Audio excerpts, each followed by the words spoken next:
Vale, pues vamos a abordar hoy las páginas que van de la 176 a la 200 del segundo volumen de los Grundrisse.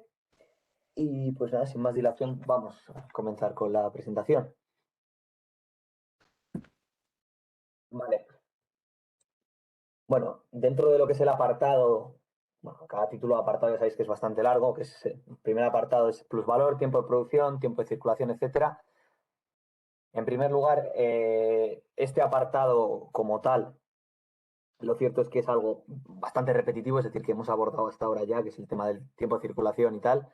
Igual introduce alguna novedad, pero generalmente parece más bien una recapitulación de lo que ha venido diciendo en ediciones anteriores, como quien diría, ¿no? En páginas anteriores de los Grundrisse 2 concretamente. Pero bueno, aún así, pues vamos a repasar esta cuestión. Tiempo de circulación y plusvalor, de las páginas 176 a las 178. Nos dice Marx que el plusvalor depende de la cantidad de veces que se repite el proceso de valorización, ¿no? De la cantidad de rotaciones. Lo que está sujeto, por lo tanto, al tiempo de circulación y que la productividad alcanzaría el máximo si este último fuese a descender a cero.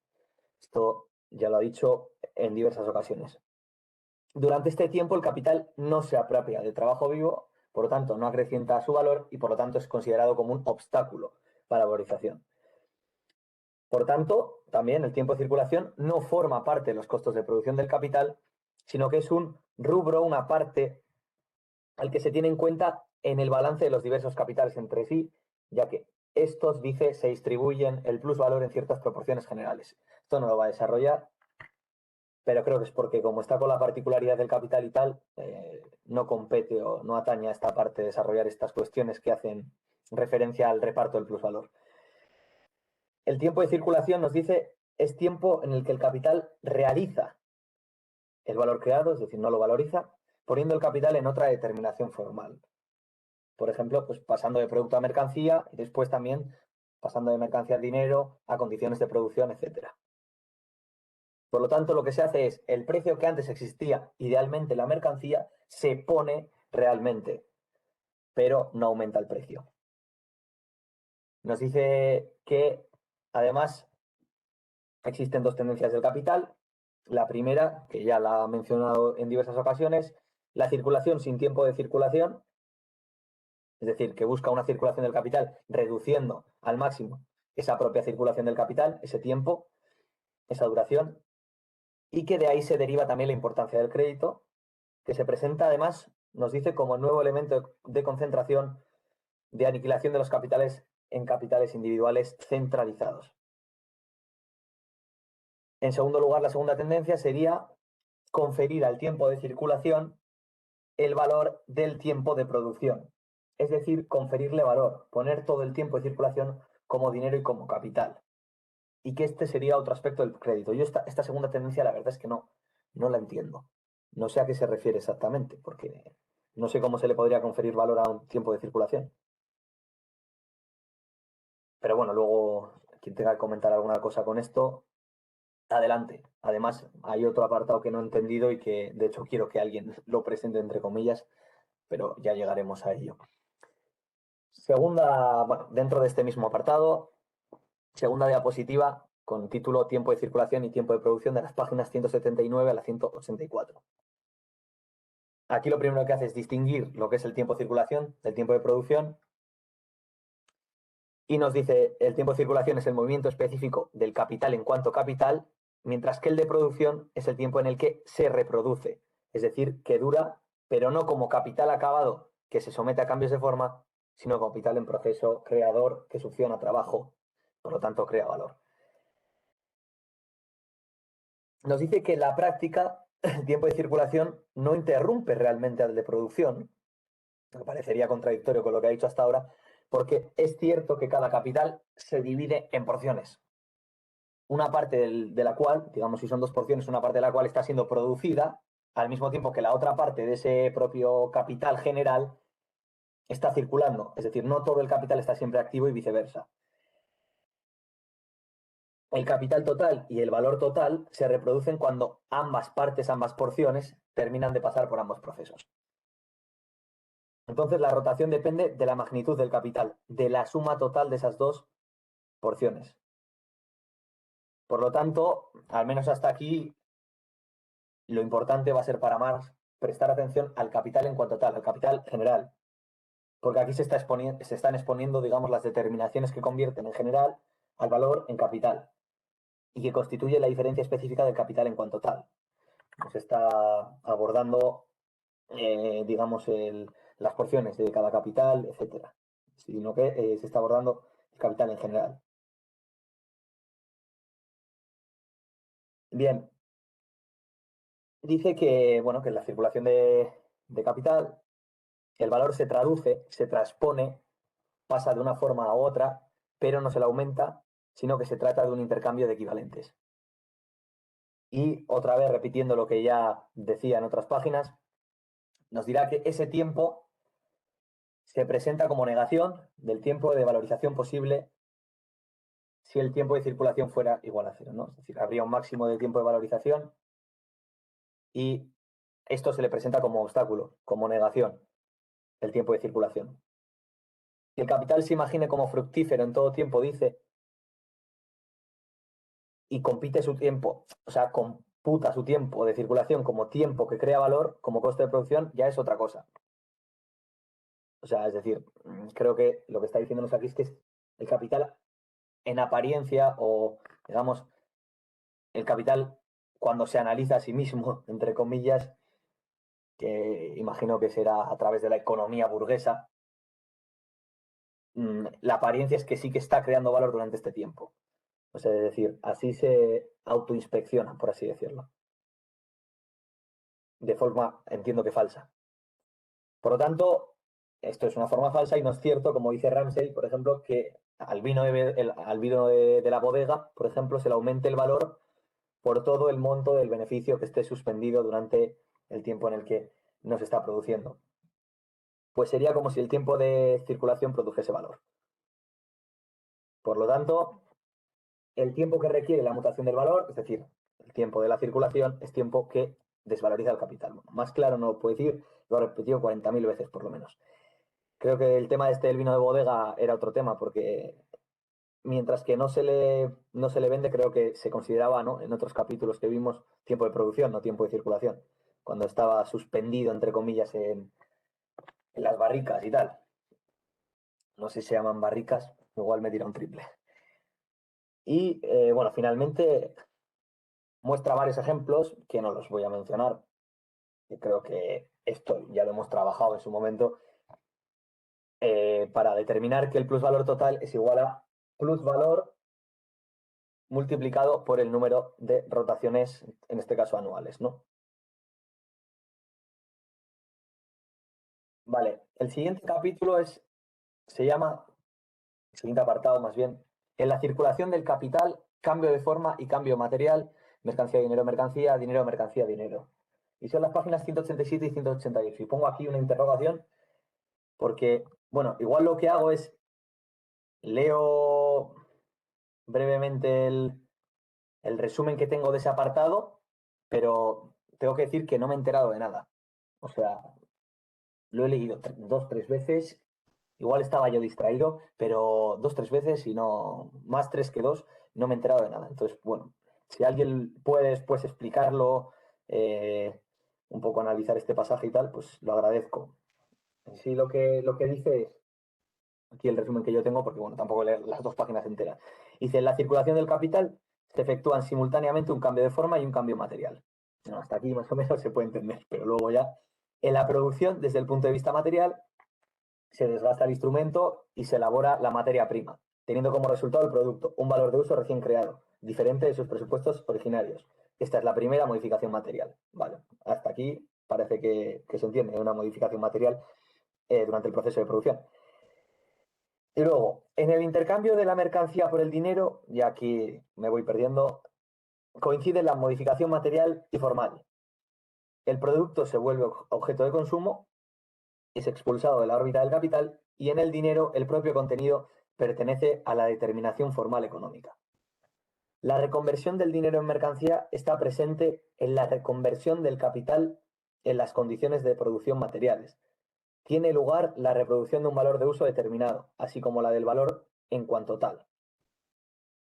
Pero como aquí el elemento material está puesto desde un principio como producto, al ingresar a la circulación, al término de la misma, la mercancía está puesta nuevamente como condición de producción.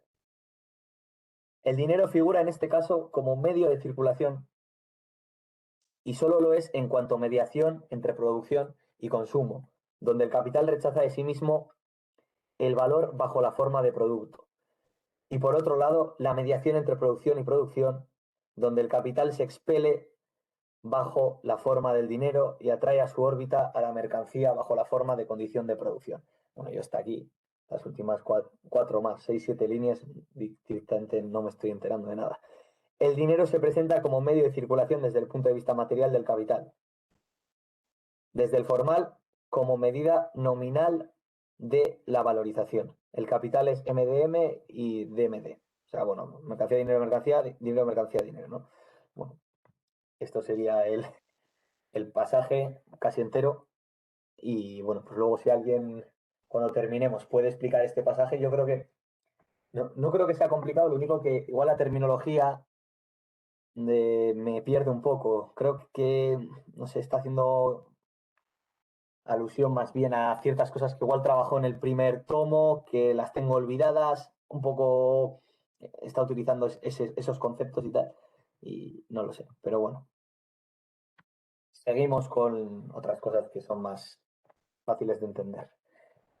Bien, diferencia entre tiempo de producción y tiempo de trabajo, páginas 189-191. Dice Marx que hasta ahora se había supuesto que el tiempo de producción coincide con el tiempo de trabajo, pero esto no es cierto. En la agricultura dice, por ejemplo, hay interrupciones del trabajo dentro de la producción misma antes de que se termine el producto y por lo tanto tiempo de trabajo y tiempo de producción no coinciden. Y desarrolla o explicita un poco a lo que se está refiriendo, que dice, hablamos aquí de la duración desigual que requieren los diversos productos, aunque en ellos se emplee el mismo tiempo de trabajo. Es decir, a pesar de que el mismo sea que un producto tenga la misma duración de tiempo de trabajo que otro, su fase de producción es más larga. Y nos dice que en el caso de la agricultura sucede esto concretamente, que las interrupciones del trabajo constituyen condiciones del proceso de producción. El tiempo de no trabajo es una condición para el tiempo de trabajo, pues, evidentemente, eh, porque los productos agrarios requieren de un proceso natural que exige en determinados momentos eh, la ausencia de tiempo de trabajo o de actividad laboral. Bueno, cualquiera que conozca un poco el campo, pues ya lo sabrá, que hay ciertos meses en los que no se trabaja. El retorno más lento no deriva del tiempo de circulación, sino de las condiciones mismas bajo las cuales tiene lugar el trabajo que se vuelve productivo. Es decir, esto no es un problema de circulación del dinero, es decir, no es un problema que se suscita una vez que el producto ya ha sido producido y tiene que transformarse en mercancía, que sería la definición de tiempo de circulación, sino más bien del propio proceso de producción de ese mismo producto. Y dice Marx, hay que rechazar que esta circunstancia que impide al capital intercambiarse por tiempo de trabajo equivalga a aumentar su valor. El valor no equivale al tiempo, y esto bueno, es una tesis, yo sí que es verdad que siempre mentalmente había identificado tiempo de producción con tiempo de trabajo, pero bueno, es una tesis que aclara un poco los términos y los matiza. El valor no equivale al tiempo que dura la fase de producción, sino al tiempo de trabajo empleado durante esa fase productiva. Pues solo el tiempo de trabajo vivo puede crear plusvalor. No, tesis clásica de la teoría valor-trabajo. En este sentido, dice, se ha afirmado, y con razón, que la agricultura es menos productiva, pero también que en cuanto el crecimiento de la productividad reduce en ella directamente el tiempo de trabajo necesario, es más productiva que todas las demás, lo que solo puede redundar en favor del capital allí donde ya impera el capital, ¿no? Bueno, esto de que es más productiva directamente, yo no sé si lo termino de ver, pero bueno, luego si no podemos debatir a qué se está refiriendo exactamente con que directamente es más productiva. No sé si se refiere a que el aumento de productividad en otro tipo de mercancías depende realmente de la reducción del tiempo de trabajo socialmente necesario, es decir, de las mercancías producidas para el consumo obrero, y aquí no, sino aquí directamente, a pesar de que no haya reducción en ese aspecto, ya implica en sí mismo un aumento de la productividad. No sé si se está refiriendo a eso, pero bueno. Bueno, pero esta menor productividad, básicamente la agricultura, implica que no pueda ser la esfera donde comienza el capital, pues contradice las circunstancias básicas del trabajo industrial. Y es solo por reacción que la agricultura es reivindicada para el capital y el cultivo de tierra se vuelve industrial. Y para eso, además, afirma Marx, se requiere un gran desarrollo de la competencia y de la industria manufacturera química. Bueno, esto es interesante porque en sí el modo de producción capitalista se considera, o que al menos las relaciones capitalistas tuvieron su origen en el campo, en Inglaterra. Por lo tanto, yo no sé cómo se puede compatibilizar esta tesis de Marx, si aquí se está refiriendo más bien al capital en su forma ya más pura, por así decirlo, pero bueno, esto creo que es una tesis de Mostrey, creo que él mismo en el Capital, en el capítulo sobre la acumulación originaria, la reafirma, y es que el modo de producción capitalista se forja o nace, emerge en el campo inglés, concretamente, en la agricultura. Pero bueno, yo creo que se refiere igual quizá más a un grado de madurez mayor del capital, pero bueno. Y nos dice, de ahí que la agricultura nunca se presente en estado puro en los modos de producción que anteceden al del capital o que corresponden a los mismos estadios no desarrollados de este. En este caso, nos dice, las industrias rurales o artesanas van a compensar esas interrupciones del trabajo que representan precisamente obstáculos o pérdidas. Y ya concluyendo, dice, en fin, la reproducción del propio capital fijo empleado no equivale a poner plusvalor. Bueno, lo que ha dicho básicamente en estas líneas, ¿no? Que lo único que pone plusvalor es el tipo de trabajo y no en general el tiempo de producción. El problema corresponde a la nivelación de las tasas de beneficio. Y hasta ahora nos hemos ocupado de la creación del valor, no de su reparto. Creo que esto es lo mismo que anteriormente, ¿no? Es decir, ahora mismo no está con el reparto del plusvalor, sino con la creación del plusvalor, y no le interesan estas cuestiones de cómo se nivelan las tasas de ganancia, etcétera, para que la agricultura no sea extremadamente improductiva. Bien, crítica a Storch, que, bueno, Storch lo que nos dice es que hay ciertos factores que aceleran la circulación del capital. Nos lo dice en la página 191, nos dice que los medios para acelerar la circulación son la formación de una clase de trabajadores que se ocupa únicamente del comercio, la facilitación de los medios de transporte, el dinero y el crédito. Bueno, pues Marx va a abordar uno por uno cada una de estas premisas y en primer lugar el dinero y ya luego el resto. El dinero es bueno, respecto al dinero, la cuestión del dinero, Marx va a escribir el pasaje más largo y el resto los va a despachar prácticamente con un párrafo para cada uno. Entonces, empezamos. El dinero, dice Marx como tesis, no acelera la circulación del capital. Páginas 191, 193. Pues bien, ¿qué nos va a decir? No se puede decir que el dinero acelera la circulación del capital. ¿Por qué? Porque es un supuesto de la circulación del capital. El dinero en sí no es solo un símbolo de valor de otras mercancías, sino que él mismo tiene valor. Y precisamente como tiene valor, es decir, tiene trabajo objetivado, esto no hace más que trabar la circulación del capital. El dinero forma parte, por tanto, de los costos de circulación al ser tiempo de trabajo. El dinero no aumenta el valor, pues cuesta precisamente tiempo de trabajo y reduce el plusvalor. Aunque sí que es verdad que desde otro punto de vista se le puede considerar como una máquina que economiza el tiempo de circulación, de modo que también libera tiempo para la producción, ¿no? Esas dos tendencias. Y sigue insistiendo, los costos de circulación reales son ellos mismos tiempos de trabajo objetivados, maquinaria para reducir los costos originarios del tiempo de circulación, de modo que lo que realmente sucede es que el capital tiende a convertir al dinero en representante de un momento de la circulación que no cueste tiempo de trabajo, que no sea valioso para él. Tiende, por tanto, a abolir el dinero en su realidad tradicional, inmediata, y lo transforma en algo puramente ideal. Así, el dinero no puede decirse, por tanto, que es un medio para acelerar la circulación, pues lo que realmente acelera su circulación es su supresión. Así, el capital lo transforma en un momento ideal y procura elevarlo a la forma adecuada correspondiente a él. La supresión del dinero, insisto otra vez, en su forma inmediata, se presenta como exigencia de la circulación monetaria, una vez que esa circulación monetaria se ha convertido en un momento de la circulación del capital, precisamente porque es un obstáculo a la circulación del capital. El capital derriba todas las barreras o todos los límites, como queramos decir,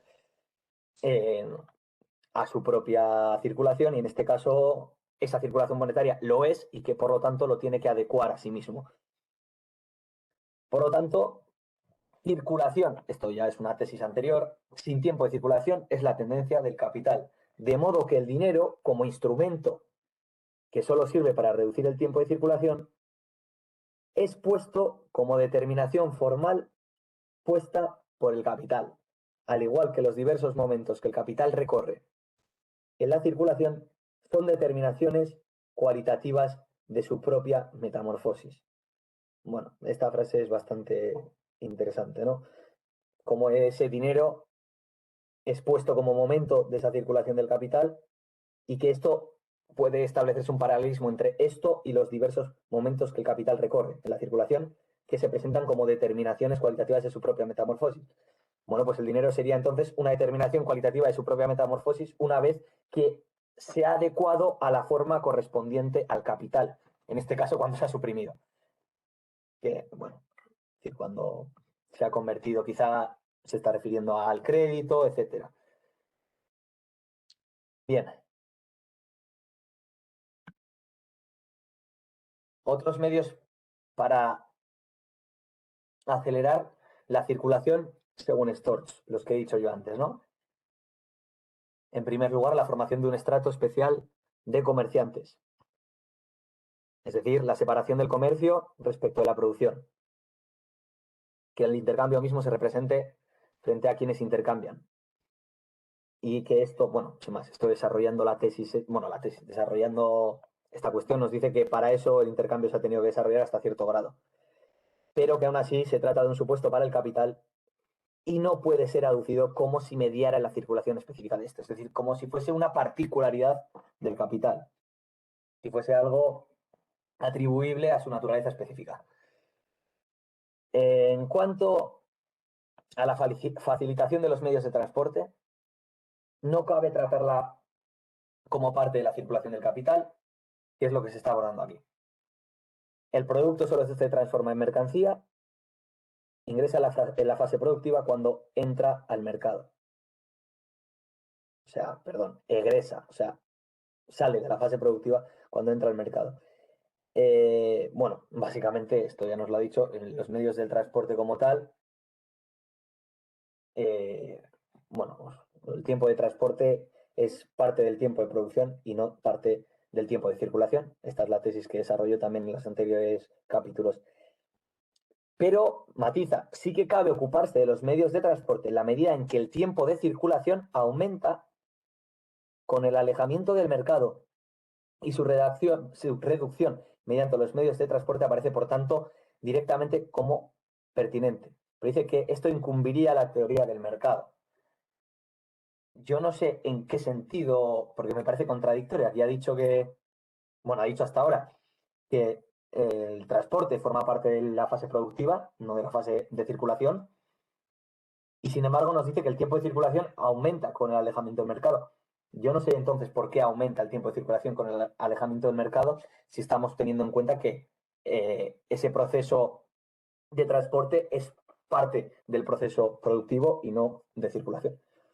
Si alguien puede luego aclarar esto. Y finalmente, en cuanto al crédito, aquí sí nos dice que bueno, que esto está cierto, lo que no sé, que no lo tiene que mezclar con lo anterior, y que nos dice que es una forma de circulación directamente puesta por el capital, que pertenece al desarrollo del intercambio, o sea, perdón, esto es una forma de circulación directamente puesta por el capital, mientras que los anteriores ejemplos, es decir, los medios de transporte, trato especial, dinero, pertenecen al desarrollo del intercambio y la producción fundada más o menos sobre ese desarrollo, pero no a la producción fundada sobre el capital. Entonces, nos dice que aquí sí que indicar esa diferencia específica, es decir, que deriva de la naturaleza del capital, constituye tanto un desarrollo lógico como la clave para la comprensión del desarrollo histórico. Esta última frase yo no sé a qué se refiere exactamente. Dice, indicar la diferencia específica constituye aquí tanto un desarrollo lógico como la clave para la comprensión del desarrollo histórico. Yo no entiendo a qué se refiere. O sea, bueno, está hablando del crédito, es evidente, no está diciendo que el crédito es específico del modo de producción capitalista, no del intercambio en general, pero no sé qué relación puede tener con el desarrollo lógico y qué claves puede otorgar para la comprensión del desarrollo histórico. No sé si es que aquí coinciden ambos y por lo tanto lo lógico y lo histórico coinciden en el crédito. No lo sé, pero bueno, si alguien quiere comentarlo luego, adelante. Y vamos con el último apartado, si no me equivoco, creo que sí, que es bueno, la pequeña circulación, el proceso de intercambio entre el capital y la capacidad de trabajo en general, etcétera. Lo he dividido en dos diapositivas. Primero sería lo que llamo la pequeña circulación, páginas 195-196. Nos dice que la gran circulación es desde el momento en que el capital emerge del proceso de producción hasta que vuelve a regresar. Y que la pequeña circulación es continua y ocurre constantemente de manera simultánea con el proceso de producción, que se trata de la parte del capital que se paga como salario, que se intercambia por la capacidad de trabajo. Bien. Por lo tanto, existe una gran circulación que es el tiempo de circulación del que venimos hablando hasta ahora, que es el que va pues, después el que no es el tiempo de producción, básicamente.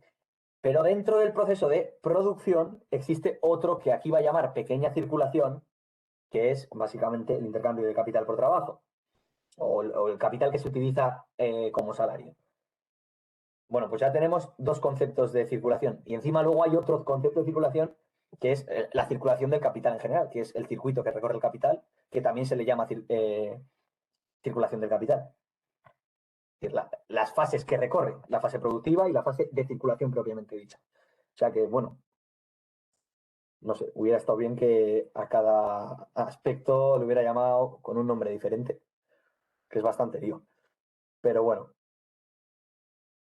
seguro que tienes razones para no hacerlo. En fin, vamos con la pequeña circulación. Nos dice eso, que se trata de la parte del capital que se paga como salario, que se intercambia por la capacidad de trabajo. Dice, un intercambio de equivalentes que se suprime a sí mismo y solo se pone formalmente. Esto creo que lo desarrolla en el libro 1, en el que abordamos, ¿no? Cómo se troca en su contrario, se transforma en su contrario. El intercambio de equivalentes es un intercambio de equivalentes que al final resulta en lo contrario de lo que era, que es la apropiación de trabajo ajeno. Nos dice que los valores que se intercambian son siempre tiempo de trabajo objetivado. Así, el capital en este intercambio, digamos que no va a cambiar capital por trabajo o por tiempo de trabajo, sino tiempo contenido en mercancías por capacidad vida de trabajo. El tiempo vivo de trabajo que el capitalista adquiere en intercambio no es el valor del cambio, sino el de uso de la capacidad de trabajo. Y el tiempo de trabajo contenido en la capacidad de trabajo es el necesario para producir la capacidad laboral viva, el que se requiere precisamente para conservarla. Así, el intercambio procesado entre capitalista y obrero es conforme a las leyes de intercambio, las leyes de intercambio de equivalentes según el trabajo objetivado en cada valor. Mientras la capacidad de trabajo misma no se intercambia, nos dice Marx, la base de producción no reposa sobre el intercambio, como sucede en los anteriores estadios a la producción burguesa. Es decir, la base de la producción solo puede reposar sobre el intercambio una vez que existe mercado de trabajo. Bueno, que existe o que domina el mercado de trabajo. Es decir, el modo de producción capitalista se caracteriza precisamente por el intercambio entre trabajo y capital. Y sin esto, no existe modo de producción capitalista. En los anteriores modos de producción se establecía, evidentemente, intercambio mercantil, sin duda, pero no se establecía, al menos de forma generalizada, el intercambio entre trabajo y salariado y capital. Y por lo tanto, la base de producción no podía reposar sobre el intercambio. Es este intercambio entre trabajo y capital lo que, digamos, generaliza el intercambio de todas las mercancías como principio rector de la sociedad capitalista, ¿no? Es decir, al mercado como motor de la sociedad burguesa. O sea, de la sociedad en este caso. En este caso, la sociedad burguesa. Pero bueno, que en los anteriores el mercado no puede ser el motor precisamente porque no se intercambia el capital por el trabajo. O sea, esa sería la premisa, por así decirlo, pues sí, el eje de todo lo que después se despliega, ¿no? Su núcleo. Bueno, el valor de uso que obtiene el capitalista en el intercambio es el mismo, en misma medida, es la misma medida de valorización. Más trabajo vivo que el que está objetivado en la capacidad laboral de lo que cuesta la reproducción del obrero vivo. Bueno, eso aquí está desentrañando básicamente ese trocamiento en su contrario de lo que sería el intercambio de equivalentes. Así, el capital recibe en el intercambio la capacidad laboral como equivalente, adquiriendo tiempo de trabajo sin equivalente, apropiándose sin intercambio de tiempo de trabajo ajeno por medio de la forma del intercambio. Y así el intercambio es algo formal, el intercambio de equivalentes bajo el capitalismo es algo formal, porque lo que se apropia realmente, lo que logra el capitalista realmente es el trabajo vivo.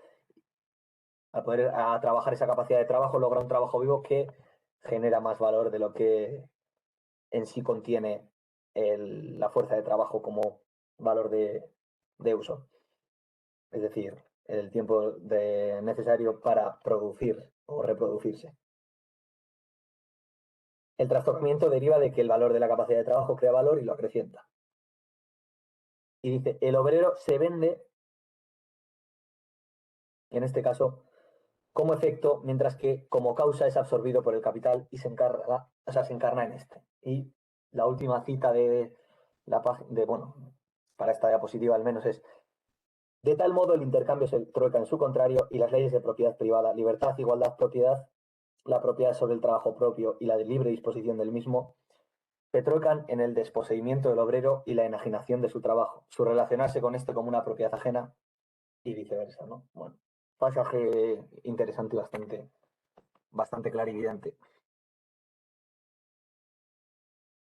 Y ya los últimos párrafos. El capital como salario, páginas 197, 199. Bueno, he dicho, estos títulos los he puesto yo, no por él. De hecho, seguimos en el mismo apartado. Y nos dice Marx, la circulación de la parte del capital puesta como salario que acompaña al proceso de producción, pero que no entra en él directamente, es el capital circulante por excelencia. Tenemos aquí el único momento de la circulación del capital en el que el consumo interviene directamente, se presenta para el consumo individual inmediato de los obreros, de modo que existe bajo la forma de producto terminado. De modo que el producto terminado aparece como supuesto del capital que empezó con producción y productos como preexistentes antes de someterlos a su proceso. Y ya una vez en marcha, una tesis también bastante machacada hasta ahora, partiendo de sí mismo, se presupone continuamente a sí mismo en sus diversas formas como producto consumible, materia prima e instrumento de trabajo. Es decir, al principio se trata de condiciones presupuestas por el capital, o sea, que existen antes que el capital, que le preexisten, y luego son resultado de su propio desarrollo. El capital, por tanto, produce en su reproducción sus propias condiciones. Y en esta circulación, el capital se expele de sí mismo constantemente en cuanto trabajo objetivado, en cuanto capital, para asimilar el aire que necesita para vivir, la fuerza viva de trabajo. En lo que respecta al consumo del obrero, tal consumo solo reproduce una cosa, al obrero mismo como capacidad viva de trabajo. Pero como esta reproducción de sí mismo es condición para el capital, el consumo del obrero no se presenta de manera directa como reproducción del capital, sino de las relaciones bajo las cuales el capital es capital. La capacidad viva de trabajo forma parte, por tanto, de las condiciones de existencia del capital, al igual que la materia prima y el instrumento, por lo que se reproduce doblemente. En primer lugar, en su propia forma y, en segundo lugar, en el consumo del obrero, pero solo en la medida en que tal consumo reproduce al obrero como capacidad viva de trabajo. Por tanto, el consumo del obrero, el consumo individual, reproduce a los individuos no como tales, sino a los individuos ya determinados, es decir, a los individuos como capacidad laboral viva. En este sentido, el consumo individual del obrero es un momento de la circulación del capital. Y yo creo que hay una cita por ahí también del Capital, del propio libro del Capital, que dice algo similar. El capital, así, se reproduce dos veces gracias a este intercambio. Como valor mediante la obtención del trabajo, que le dota de la posibilidad precisamente de recomenzar el proceso de valorización, de actuar nuevamente como capital, es decir, obtiene su sustancia, ¿no? Lo que ha dicho anteriormente, obtiene esa capacidad laboral viva, que es lo que permite valorizarse, y se reproduce además como relación a través del consumo obrero, o sea, del polo del capital se reproduce como valor, del polo del obrero como relación. Bueno, más o menos. Es decir, a través del consumo obrero que se reproduce en cuanto a capacidad laboral intercambiable por el capital. O sea, es decir, la producción de capital no solo es la producción de un objeto, valor que se valoriza, sino también la reproducción de una relación social, que es la relación entre obrero y capitalista. Al obrero en cuanto obrero, precisamente. Bueno, un pasaje también bastante interesante. Y ya para terminar, pues una de las últimas frases de la página 199, bueno, parafrasis más bien, que es: esta circulación entre capital y trabajo da por resultado una determinación de una parte del capital como continuamente circulante, los medios de subsistencia, que son constantemente consumidos y constantemente a reproducir. Y esta circulación entre capital y trabajo, esta pequeña circulación que le ha llamado Marx, es condición del proceso productivo y por lo tanto también es condición del proceso de circulación. Y ya estaría esto. Así que, pues nada, adelante. He dejado bastantes cuestiones a resolver, un apartado sin tratar, bueno, 2 páginas en realidad. Y bueno, luego varias dudas o debates que se puedan abrir, así que como veáis. Adelante las intervenciones.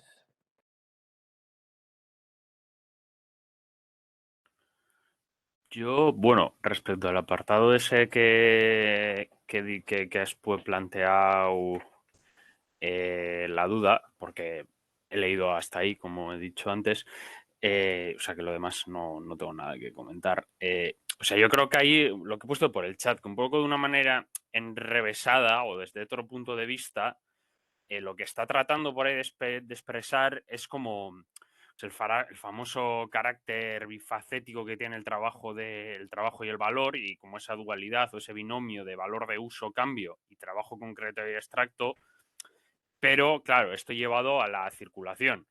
Y la circulación, eso en cómo se traduce, que con la producción capitalista, el capitalismo, al poner las propias condiciones de su producción y al ser bajo esas producciones capitalistas donde también se reproducen los valores de uso, por eso en el momento que se realiza tiene lugar esa reproducción de un valor de uso determinado.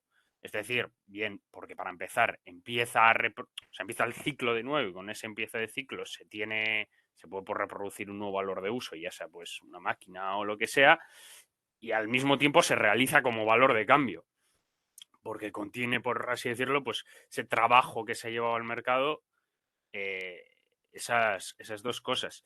Y luego aparte creo que también que en este sentido, o guiándolo por eso, como se refiere, hay como por de la mitad de abajo, habla concretamente del dinero y dice: el dinero, considerado desde este punto de vista material del capital, se presenta solo como medio de circulación, desde el punto de vista formal como la medida nominal de la valorización del capital.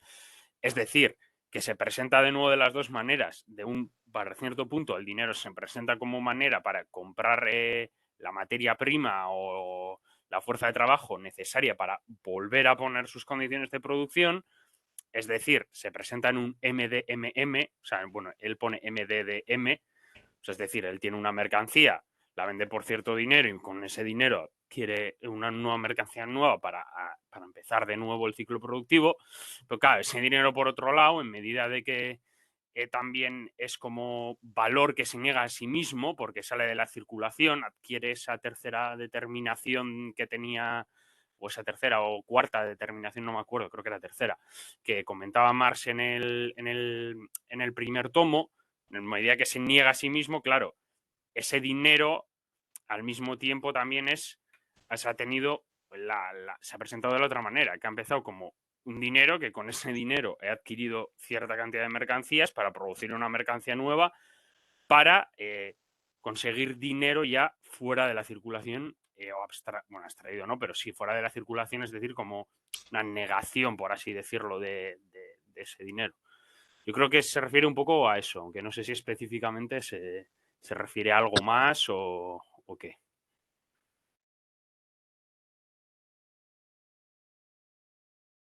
Bueno, nadie más tiene la mano levantada.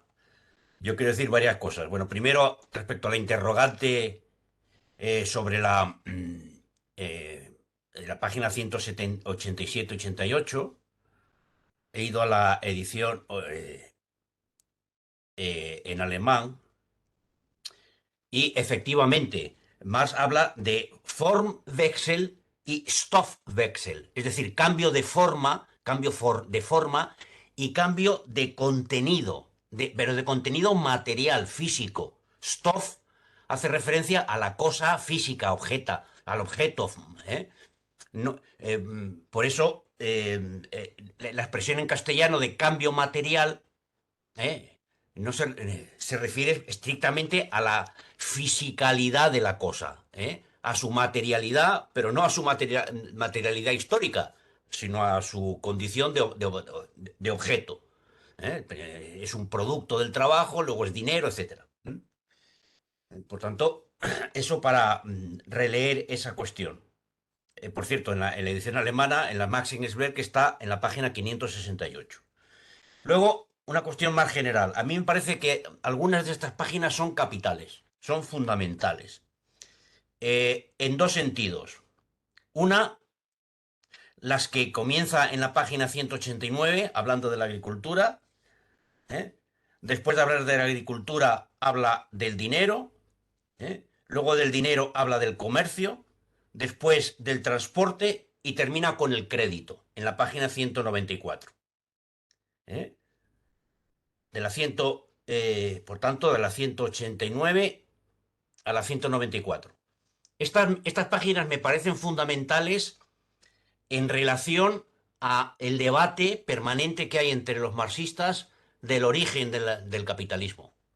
Por ejemplo, si hacemos caso a estas páginas, la interpretación que hace gente como Ellen Makins Wood, ¿eh? sobre que el origen del capitalismo y de la forma capitalista de actuar se encuentra en la agricultura inglesa, donde los terratenientes ceden a un gestor capitalista, arriendan sus propiedades, etcétera, pues estaría en contradicción con lo que afirma Marx, cuando dice que la agricultura nunca puede ser la esfera con la que comienza el capital. No puede ser nunca la esfera donde éste inaugura su sede originaria.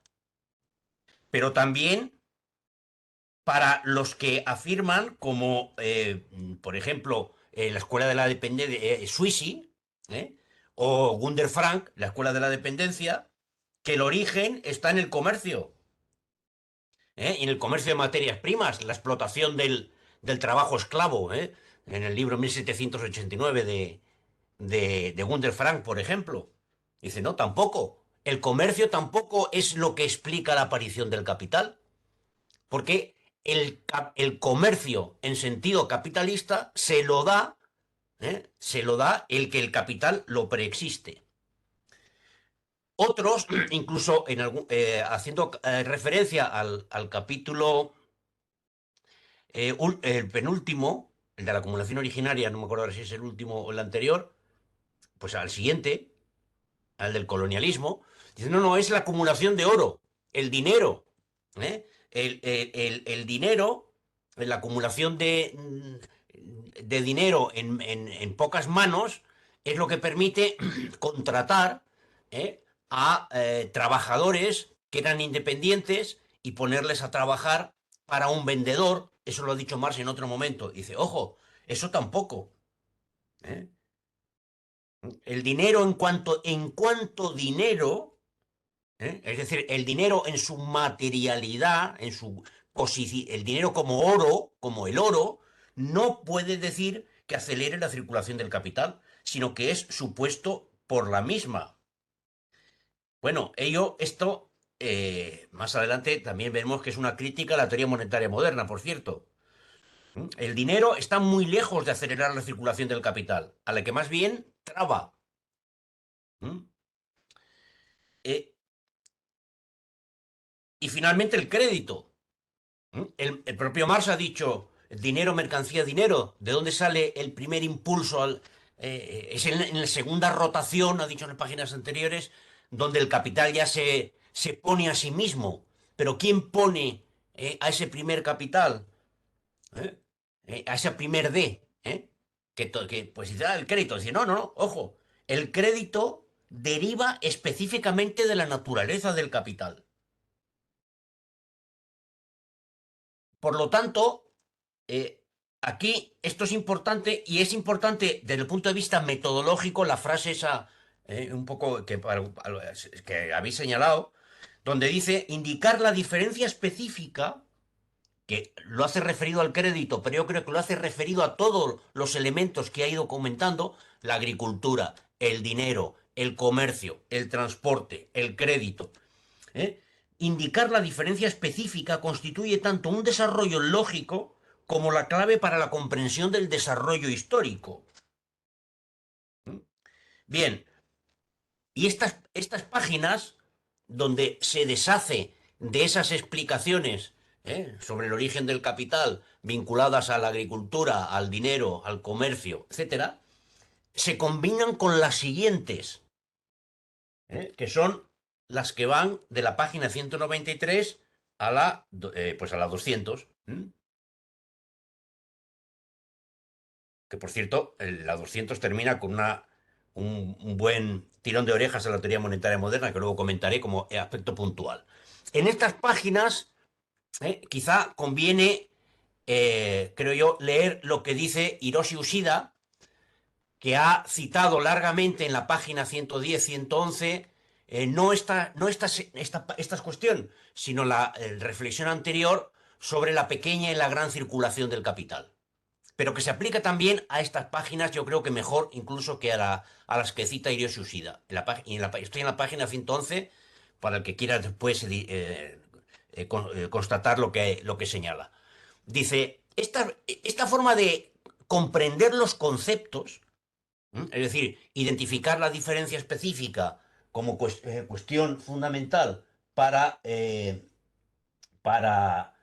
desarrollo tanto lógico como el desarrollo histórico. Dice, esta forma de comprender los conceptos se basa en el juicio hipotético de Hegel. ¿Qué dice Hegel sobre el juicio hipotético en la lógica? De acuerdo a su sustancia, los dos términos reciben la forma, Gestalt, de actualidad independiente. Su identidad es solamente hacia adentro.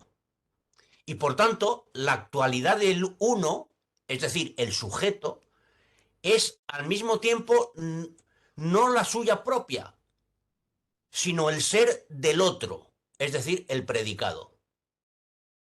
Repito, la actualidad del sujeto no es la suya propia, sino el ser del otro, es decir, el predicado. Eso, dice Hegel, es el juicio hipotético.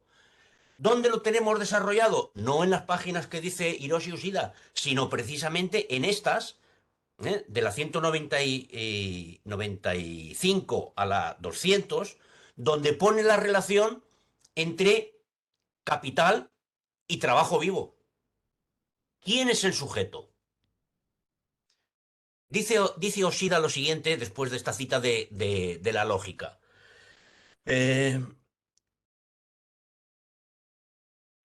Al igual que con el juicio categórico anterior, Hegel aquí de nuevo iguala sustancialidad con un sujeto independiente. Sin embargo, pensando en términos económicos, Marx no toma al sujeto, no identifica al sujeto con la sustancia. No identifica al sujeto, que no es el mismo, sino que se expresa como el ser del otro, no es la sustancia. La sustancia está objetivada en trabajo, en un cierto producto material, y el trabajo objetivado es después abstraído a través de la relación de valor, de su contenido de trabajo concreto en el producto. Por tanto, ¿qué es el sujeto para Marx? Para Marx el sujeto es la forma del valor, que existe en la relación del intercambio privado y aparece y parece moverse de una relación de intercambio a otra.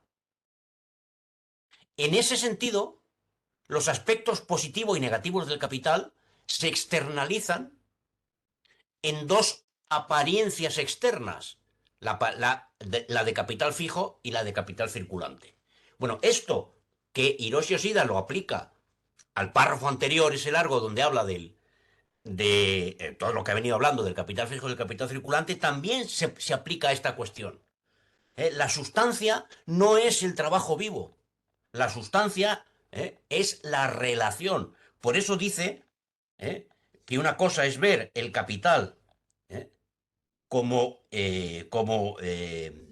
el momento en el que dice el capital visto en sí mismo, con su propia materialidad, y el capital visto como relación.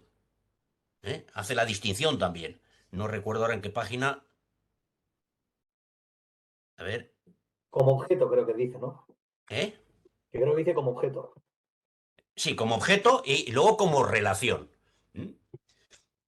Luego, la dificultad de aprender, de captar, sobre todo estas últimas, la página 195 a 200, está a que hay una expresión muy filosófica de la relación entre capital y trabajo vivo, vinculada a esta concepción de la sustancia, de la objetividad y del sujeto que Marx deriva de Hegel. Finalmente, quiero insistir, porque ahora, por lo visto, me ha llegado una noticia de que la Fundación de Investigaciones Marxistas está promocionando otro libro sobre la teoría monetaria moderna, ahora un libro que habla de el socialismo fiduciario o algo así, donde dice que gracias con la teoría monetaria moderna se puede construir el socialismo. Esto ya es un Proudhon vulgarizado, parece. Bueno, pues Marx vuelve a decir que de eso nada. Dice, cuando plantea al final de la página 199 y principio de las 200, la circulación del dinero,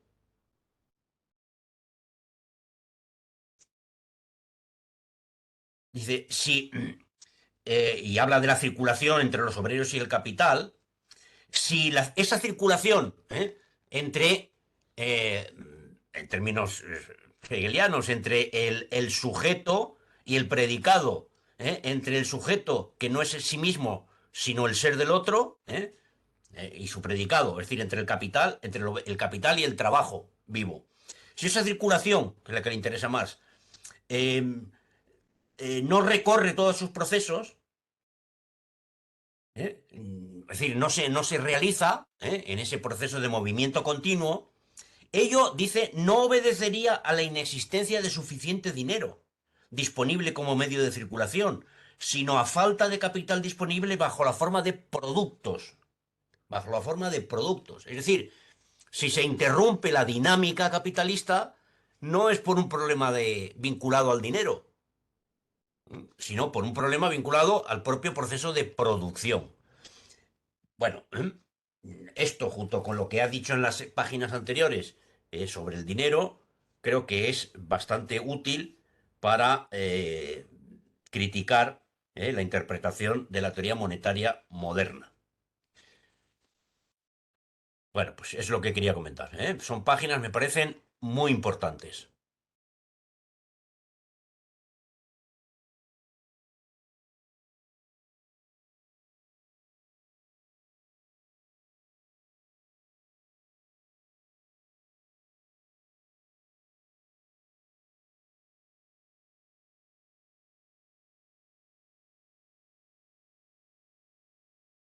Yo creo que respecto a lo que has dicho sobre Mason Good y la teoría de la dependencia, o bueno, más bien la teoría más mercantilista sobre el origen del capitalismo y tal. Yo creo que aquí, en el caso de Mason Good, además de que el origen del capitalismo sea la agricultura y tal, que yo diría que es una tesis que Marx más adelante puede llegar a defender incluso, ¿no? Como he dicho antes, la cuestión de Woods y de Brenner y tal es que plantean que la relación capitalista existe incluso antes de que en esa famosa tríada inglesa exista la figura del trabajador asalariado. Es decir, que existe incluso en la pequeña producción que no dispone o que no utiliza trabajo asalariado. Lo cual sí que es verdad que ahí entraría bastante en contradicción con lo que Marx más adelante va a considerar como la relación capitalista por excelencia, que es la relación entre precisamente trabajo asalariado y capital. Y que por lo tanto aquí yo creo que hay una distinción metodológica o una comprensión metodológica distinta de lo que sería el capitalismo. Porque para Mason Wood el capitalismo sería simplemente, y yo creo que hace tiempo que lo leí, pero bueno, eh, el sometimiento, por así decirlo, de los productores y, bueno, no solo de los productores, sino también de los consumidores al mercado. Es decir, que todos los productores y que todos los consumidores deban pasar por el mercado para satisfacer sus necesidades. Esa sería la clave del capitalismo, ¿no? Ese sometimiento al mercado, lo cual creo que Marx, por supuesto, que está de acuerdo con ello, pero que aquí al menos matiza esa tesis diciendo que solamente, y es lo que he resaltado antes, solamente puede someterse toda la sociedad al mercado en caso de que exista primero una relación entre trabajadores y capitalistas de forma mercantil. Es decir, en caso de que exista primero un mercado de trabajo para ello. Para él en Mason Wood no es necesario la existencia del mercado de trabajo antes que la existencia del capital, sino que, es más, la existencia del modo de producción capitalista en el campo es lo que impulsa la formación posterior de lo que sería el mercado de trabajo. Es decir, para ella primero las masas dependen, y concretamente para obtener sus medios de subsistencia básicos, digamos, del mercado, o sea, tienen que recurrir sí o sí al mercado para obtener esos medios de subsistencia básicos y de ahí luego emerge la relación entre capitalistas y trabajadores, porque digamos que la mejor forma de desarrollar esa relación de dependencia del mercado es esa valorización del propio valor a través del trabajo vivo, etcétera, ¿no? Pero yo creo que aquí hay diferentes opiniones en lo que es el rasgo que caracteriza al capitalismo como modo de producción, que no es poco. Me da a mí la sensación leyendo a Mason Wood, cuando lo leí hace tiempo.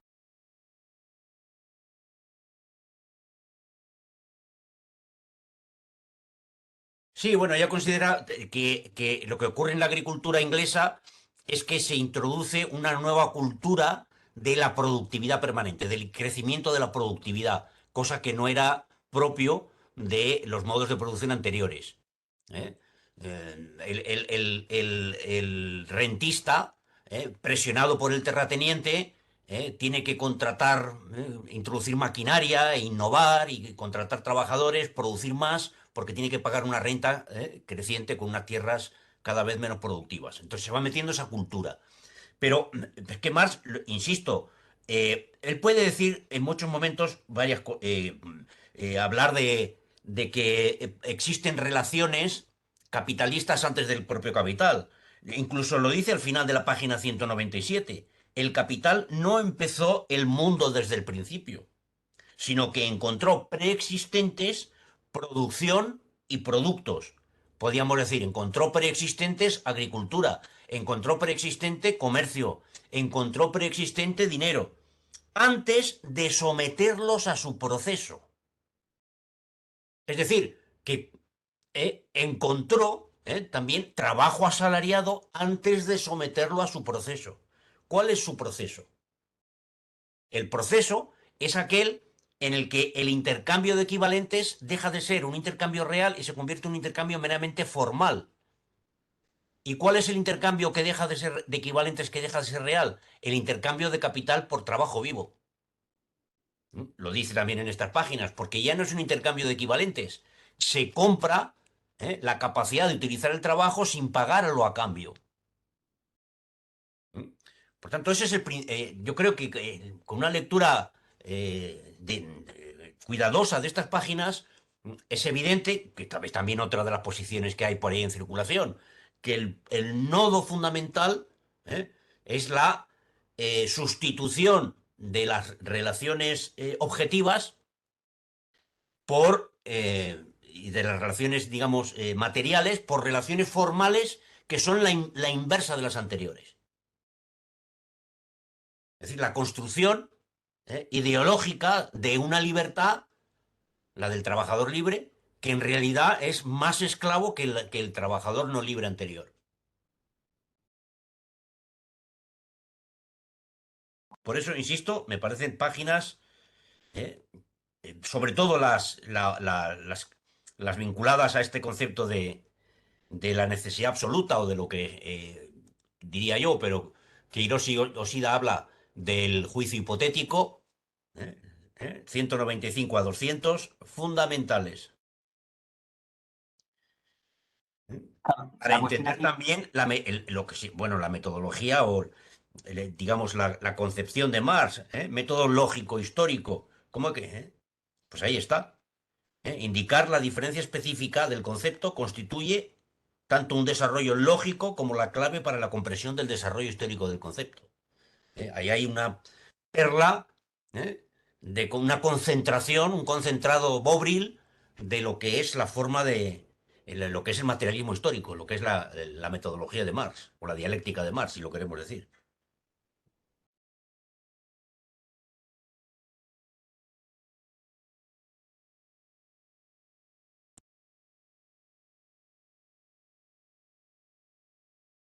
o sea, esa última cita de la que habla del desarrollo lógico histórico, o sea, tú dices que el desarrollo del concepto como tal sería la clave para entender tanto el desarrollo lógico como el desarrollo histórico. Y que ese sería el método del materialismo dialéctico. Bueno, No, histórico. indicar la diferencia específica que lo analiza respecto al crédito, dice. Por último, el crédito. Esta forma de la circulación, etcétera, puesta directamente por el capital, puesta directamente por el capital, forma que por ende deriva específicamente de la naturaleza del capital, esta diferencia específica del capital, ¿eh? Cuando identificamos que el crédito es ¿eh? puesto por el capital, deriva del capital, ¿eh? Deriva de la propia naturaleza del capital. Es una particularidad, bueno, diferencia específica, no dice particularidad, del propio capital, es cuando entendemos el concepto de crédito. Ah, vale, pero en el caso del concepto de crédito. Pero lo mismo los anteriores, porque los anteriores nos están diciendo lo mismo. La idea de dinero, el concepto de agricultura. ¿Mm? Recordemos la importancia que tiene en la revisión de bibliografía que hace Marx, los fisiócratas, que siempre, y que tienen en Adam Smith una presencia todavía muy fuerte. Dice, no, no, la agricultura no. Petty cita el dinero, la acumulación, el comercio, el origen de la riqueza de las naciones, dicen los la agricultura. El origen de la riqueza de las naciones, dicen los mercantilistas, pues el comercio y la acumulación de oro. Marx está desmontando todo eso, está desmontando todo el pensamiento económico anterior, con una metodología muy particular, hegeliana. ¿Mm? ¿Eh? Sí, pero esto ¿cómo se aplicaría en el caso del dinero? O sea, quiere decir que Porque el dinero, no es una particularidad específica del no, el capital. dinero preexiste al capital en su materialidad, en su característica de stuff, de cosa, pero el dinero es un producto del capital. El dinero, cuando empieza la circulación del capital, cuando empieza la economía capitalista, el dinero ya no preexiste. Sí, lo No subsume. está determinado, y lo insiste varias veces. Hay esos intentos que hoy, pues es una realidad, de quitarle su contenido material, convertirlo en dinero fiduciario, ese que tanto ilusiona a los de la teoría monetaria moderna. Es una tendencia vinculada a ese intento de circular sin tiempo de circulación, que dice que necesita el capital para valorizarse a un ritmo cada vez mayor. Bueno, pues quitar el tiempo que se necesita para producir el dinero, el oro en el que se concreta materialmente el dinero, convirtiéndolo simplemente en dinero de papel. ¿eh? Bueno, pues el dinero tampoco se puede entender como algo preexistente, es el producto del propio proceso de producción capitalista. Pues luego no es algo que pone en marcha el proceso de producción capitalista. Lo mismo la agricultura, los fisiócratas, el dinero, los mercantilistas, el Claro, pero comercio. según Claro. esa lógica, el crédito sí, No, tampoco. Se lo acaba de decir. ¿no? Has dicho que es la naturaleza específica del capital, sí que es el crédito. No, es como dice, una forma específica. No es la naturaleza específica. A ver, ¿dónde estaba? Deriva de la naturaleza del Ah, capital. deriva. Deriva de la naturaleza del capital. Es puesta, el crédito es puesto directamente por el capital. ¿Mm? Es una de una diferencia específica dentro del capital.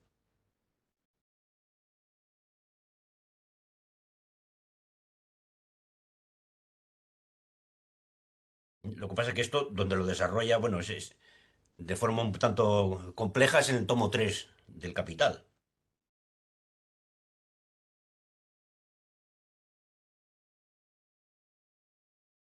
Y no sé si en las páginas siguientes de los Gris se vuelve al tema.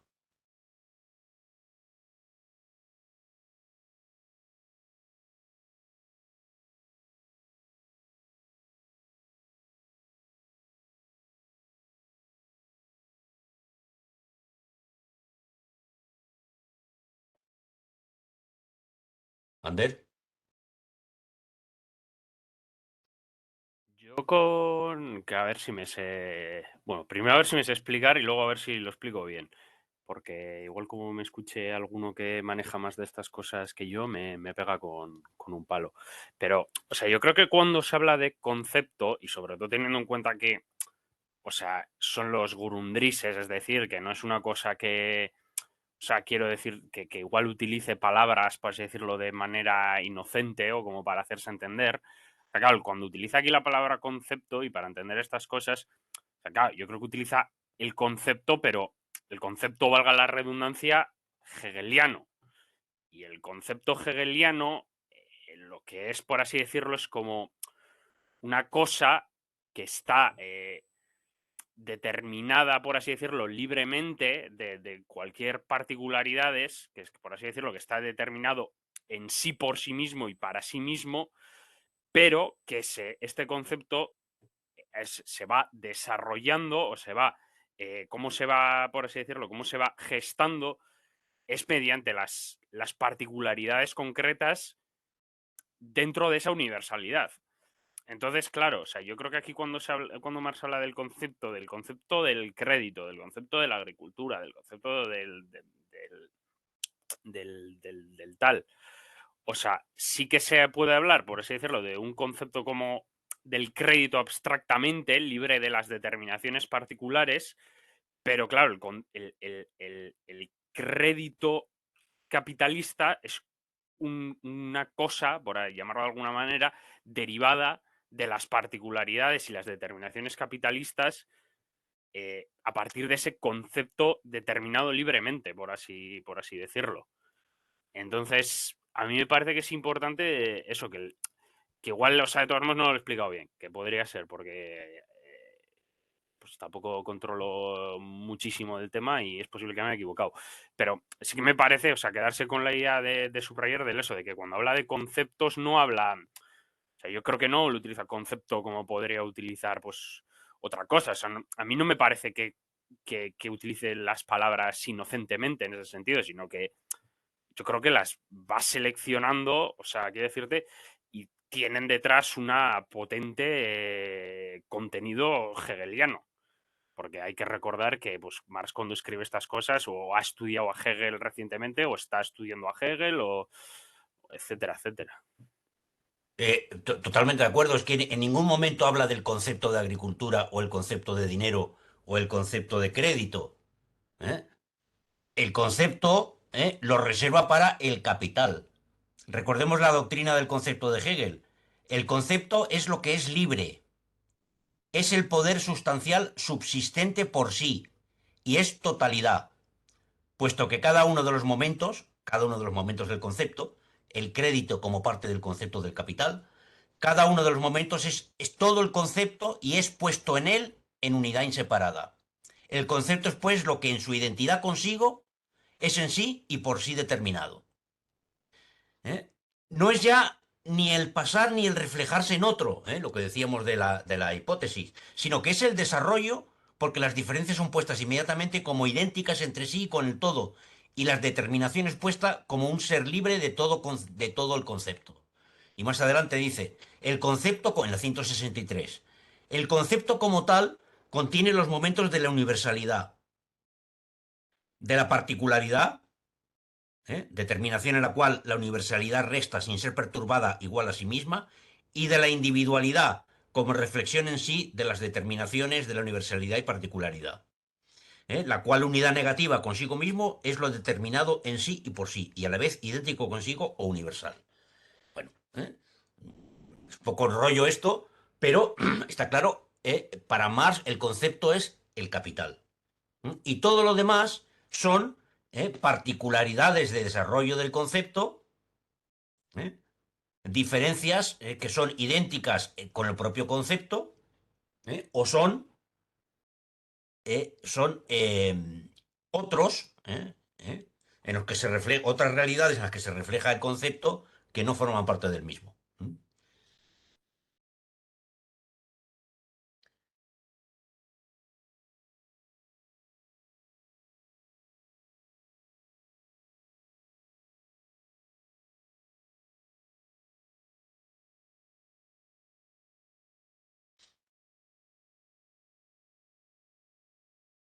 Pero, pero el concepto de capital es universal, es autodeterminado sobre la base de negar la autodeterminación del otro concepto importante que sería el trabajo libre,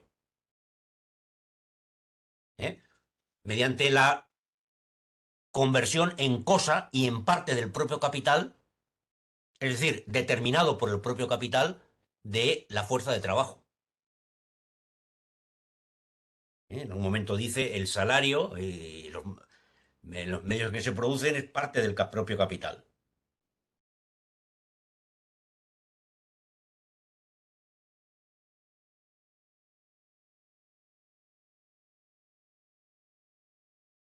En la página 197, la circulación de la parte del capital puesta como salario, la parte del capital puesta como salario. ¿Por quién? Por el propio capital. El capital es el concepto, autodeterminado.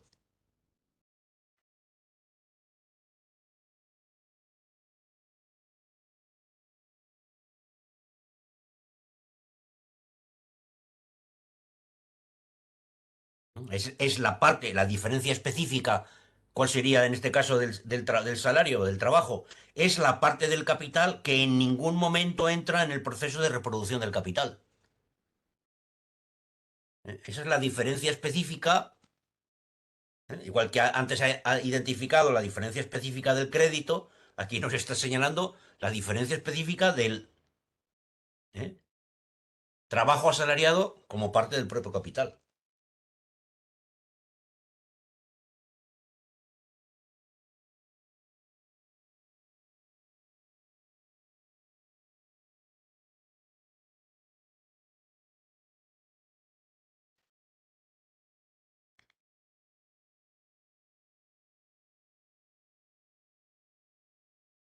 En los puntos 160 a 165 de la enciclopedia de la lógica,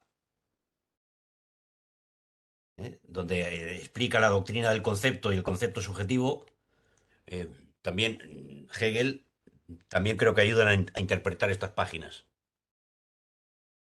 estas páginas del Grundrisse.